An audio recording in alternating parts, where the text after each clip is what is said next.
Presiden ke-6 Indonesia Jenderal Purnawirawan Susilo Bambang Yudhoyono absen dalam upacara peringatan HUT ke-77 RI di Istana Merdeka, Jakarta pada kemarin. SBY tetap memberikan amanat dan wejangan kepada Presiden Joko Widodo secara daring. Wejangan SBY ditampilkan dalam akun YouTube Sekretariat Negara pada Rabu 17 Agustus kemarin. Dalam wejangannya, SBY menceritakan pengalaman menjadi Presiden Republik Indonesia sejak tahun 2004 sampai 2014. Ia mengungkapkan bahwa selama ini bangsa Indonesia memiliki mental bangsa tangguh. Bangsa Indonesia juga menurutnya pantang menyerah dan memiliki daya juang yang kuat. Selama menjadi Presiden RI, SBY mencatat ada dua momen penting yang memperlihatkan bahwa bangsa Indonesia ialah bangsa yang tangguh. Pertama, terjadi pada tahun 2004, di mana di akhir tahun itu Indonesia terkena bencana tsunami. Setelahnya, Indonesia ditimpa sejumlah gempa besar yang melanda daerah lain seperti Yogyakarta dan Padang. Disitulah SBY mengaku melihat gotong royong masyarakat Indonesia yang menjadi modal negara ini tetap berdiri kokoh hingga saat ini. Menurut SBY, masyarakat Indonesia juga tangguh menghadapi bencana krisis ekonomi yang melanda dunia.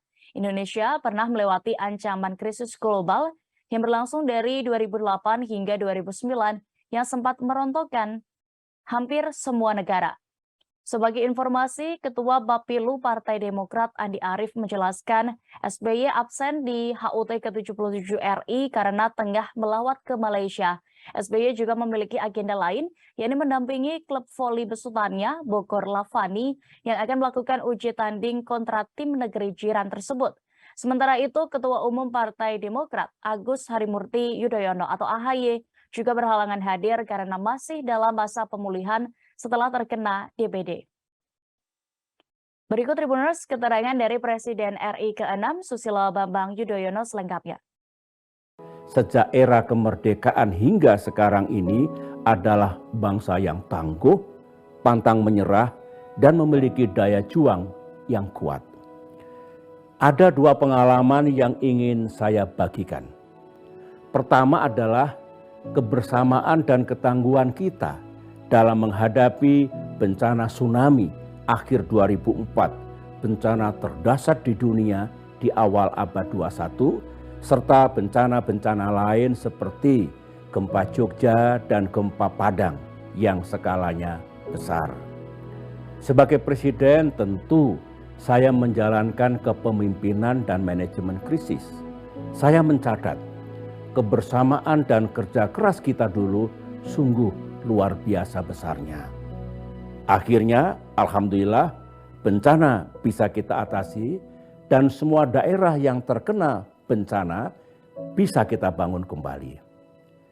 Contoh yang kedua adalah ketika Indonesia terdampak oleh krisis ekonomi global tahun 2008 dan 2009. Krisis yang merontokkan ekonomi hampir semua negara.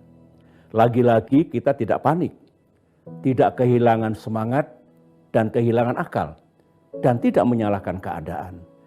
Kita bersatu dan bekerja bersama, mulai dari pemerintah pusat dan pemerintah daerah, para ekonom, para pelaku bisnis, para organisasi pekerja, pers dan media, dan masyarakat luas.